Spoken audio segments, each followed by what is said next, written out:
বছর ফ্যাসিবাদকে লালন করেছে ভারত। ভারতের দালাল ও দোসরদেরকে বাংলাদেশে রাজনীতি করতে দেওয়া হবে না।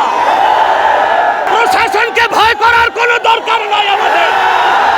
বাংলাদেশ সরকারকে রাষ্ট্রীয়ভাবে জাতিসংঘের কাছে প্রতিবেদন করতে বলছি, 57টি মুসলিম রাষ্ট্র থেকে বাইতুল মুকাদ্দাসের ইজ্জত রক্ষায় মুসলিম সেনাবাহিনীর সদস্যদেরকে পাঠাতে হবে। আসসালামু আলাইকুম ওয়া রাহমাতুল্লাহি তাআলা ওয়া বারাকাতুহু। আপনারা যদি শান্ত হন, আমি কিছু কথা বলতে চাই।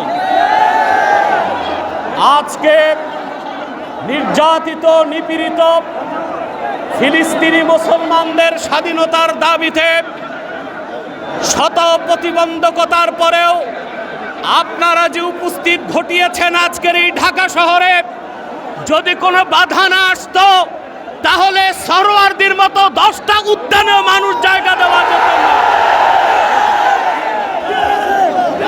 আমি সুস্পষ্টভাবে বাংলাদেশ থেকে লক্ষ লক্ষ মুসলমান ফিলিস্তিনের স্বাধীনতা উদ্ধারে ইসরায়েলের 20 দাঁত ভেঙে দিতে যেতে প্রস্তুত আছে।